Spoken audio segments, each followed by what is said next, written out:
Hello, what's up mga ka-J-Vlog? Welcome ulit sa panibagong video. At sa video na to, i-game test natin itong isang bagong budget smartphone ni Oppo, ang Oppo A18. Maganda kaya to for gaming? Tara mga ka-J-Vlog, check natin.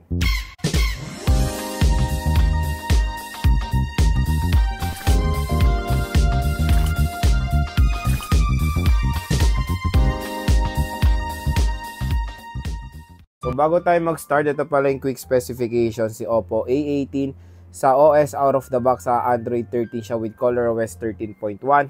Sa chipset, meron siya MediaTek Helio G85, meron tayo octa-core CPU na merong clock speed na up to 2.0 GHz, and sa GPU meron siya Mali G52MC2. Meron siyang 4GB of RAM and 128GB of internal storage. At pagdating sa battery, meron tayong 5,000 mAh non-removable battery. At ang SRP neto is 5,999 pesos or almost 6,000 pesos. So, 6 na games ang ating itetest: Genshin, NBA, Asphalt 9, Call of Duty Mobile, Mobile Legends, at Farlight 84. So, first lalaroin natin is ML at ito ang ating settings. So, HD mode naka-on. Refresh rate natin high. Graphics ultra naka-on ng outline at shadow. At syempre, naka-full download na ang resources dito.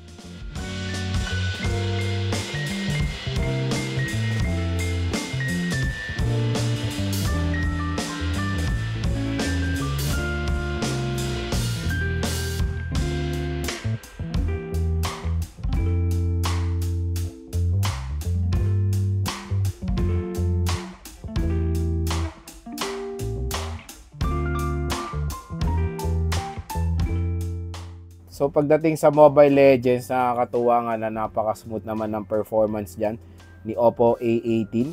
So available din siya sa mataas na settings mga ka-J-Vlog. Ayan. So makikita nyo naman ay playable po ang Mobile Legends dito. Panigurado may enjoy nyo naman maglaro dito ng ML sa mataas na settings. So, ganyan pa rin ka-powerful ang MediaTek Helio G85. So, when it comes sa ML, may enjoy nyo po dito sa smartphone na to. So, next naman is Farlight 84 at ito ang ating setting. So, graphics balance, frame rate very high, at resolution natin high.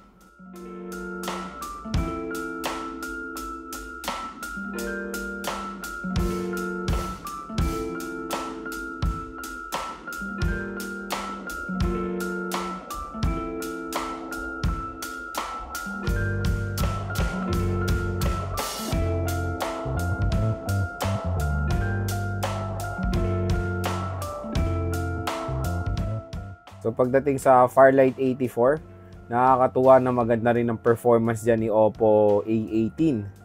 So makakalaro kayo ng mabuti ng Farlight 84 dito, pati yung movement. Ayan, meron tayong mga few frame drops, pero manageable naman dito sa smartphone na to. Ayan, so movement ay okay din dito sa Farlight 84. So next naman is COD, Battle Royale and Multiplayer. Ito po ang ating settings, graphics medium and frame rate high.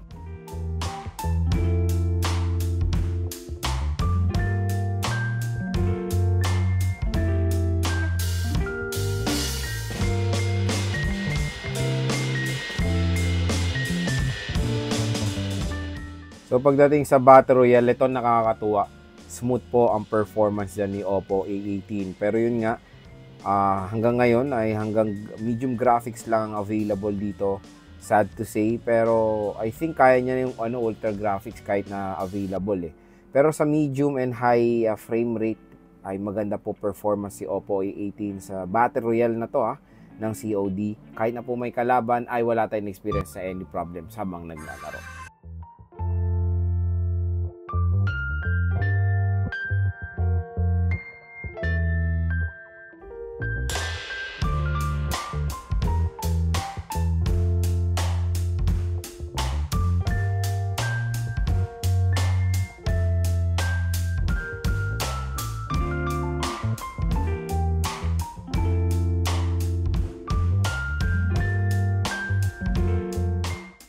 Pagdating sa COD multiplayer, expect na natin maganda rin ang performance na dyan kasi sa Battle Royale din maganda eh. So smooth siya mga ka-J-Vlog yung movement, wala tayong experience sa any problem sa man while playing. multiplayer dito sa Oppo A18. So, solid na solid din yan. Ganda rin yung kanyang movement. At yung experience na any frame drops din habang naglalaro.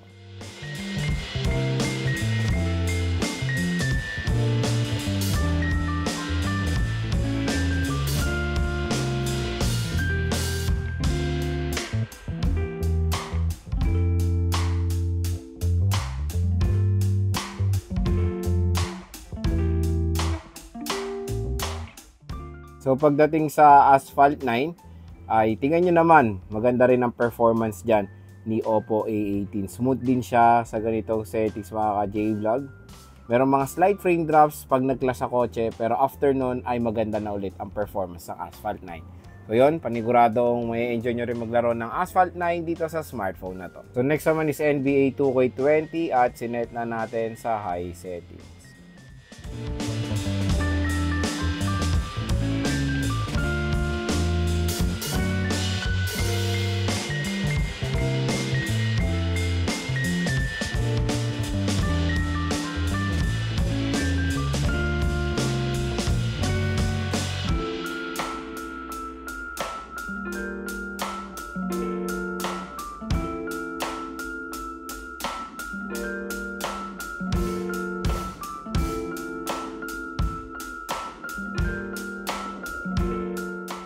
So pagdating sa NBA 2K20, yan, playable na playable siya sa high settings. Smooth siya mga ka-J-Vlog.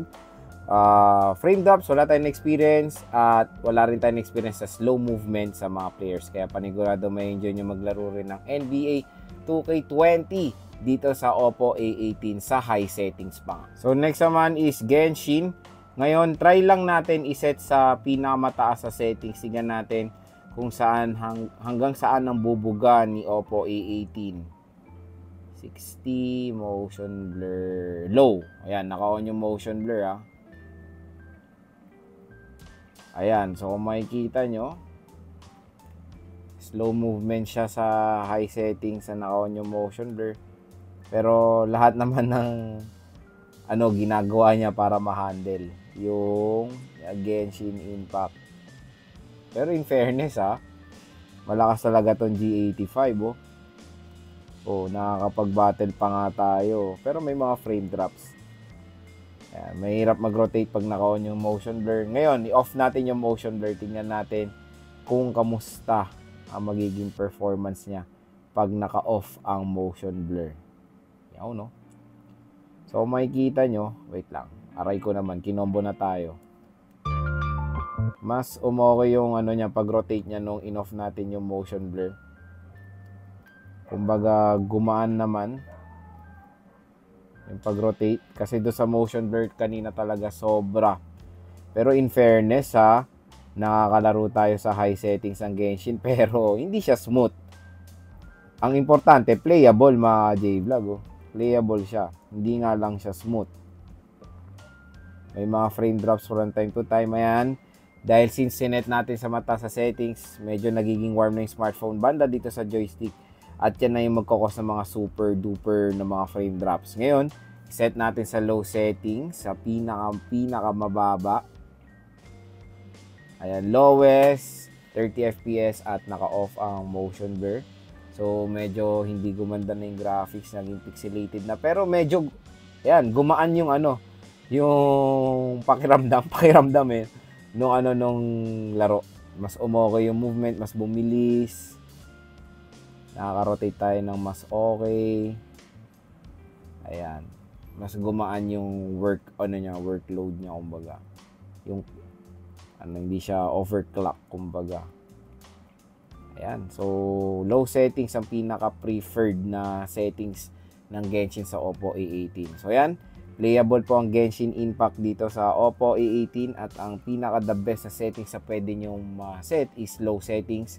Although playable naman siya sa high settings, hindi nga lang smooth. So yun mga ka-J-Vlog, yung gaming performance si Oppo A18. So nakakatuwa, compare sa kanyang predecessor, malaki yung pinagbago ng Oppo A18 compare sa 17 and 17K. Yung mga predecessor niya, Mabagal yan mga ka-J-Vlog, masakit sa ulo yan. Pero dito sa Oppo A18 sa kanyang presyo na almost 6,000 pesos, kukumpare mo siya before sa kanyang predecessor yung 17K din na mas mahal pa nga yung presyo, ay mas mabagal po yung Oppo A17K. Nakikita ko rin sa comment section, sumasakit ulo nila. Pero dito sa Oppo A18, magandang balita na ni-revamp na to ni Oppo, lalo na sa chipset MediaTek Helio G85. All goods yan, lalo na sa kanyang presyo ngayon. Parati nyo rin kasing titignan yung presyo mga ka-J-Vlog. Yung presyo din mga ka-J-Vlog kung teterno ba or perfect na yung chipset. So kung tatanungin, G85, 6,000 pesos, all goods yan, sulit pa rin yan. Tapos yung RAM, sa RAM naman, yun nga kung talagang ultimate gamer kayo sa mobile segment, hindi para sa inyo tong Oppo A18. Panigurado maibitin kayo sa RAM nito. 4GB lang po. Ang pinaka the best talaga sa gaming, 6GB or 8GB of RAM. 4GB minimum yan.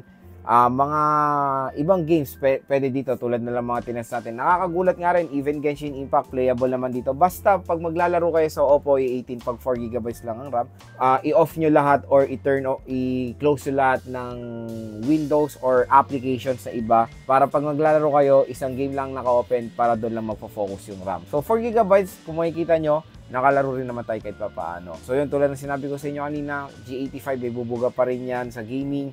Tingnan nyo, high settings ng ML ay okay dito. Smooth naman siya. Even sa COD, Battle Royale, and multiplayer, nakalaro naman tayo ng maayos. Even Firelight 84 din. Ang pinaka-downside lang neto, to be honest, is yung charging rate niya. 10 watts lang po ang charging rate neto, even though USB Type-C siya. So, mabagal mag-charge dito.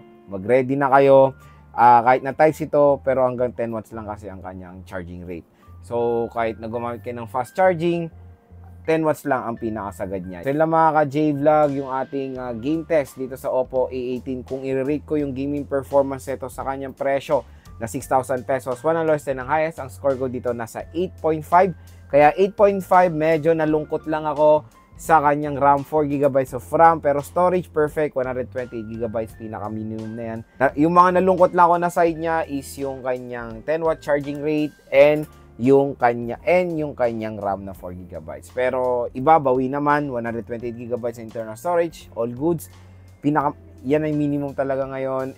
And of course, yung kanyang chipset, all goods yan, MediaTek Helio G85. Kaya kung interesado kayo sa Oppo A18, huwag kayong mag-alala, ilalagay ko po yung link neto sa description.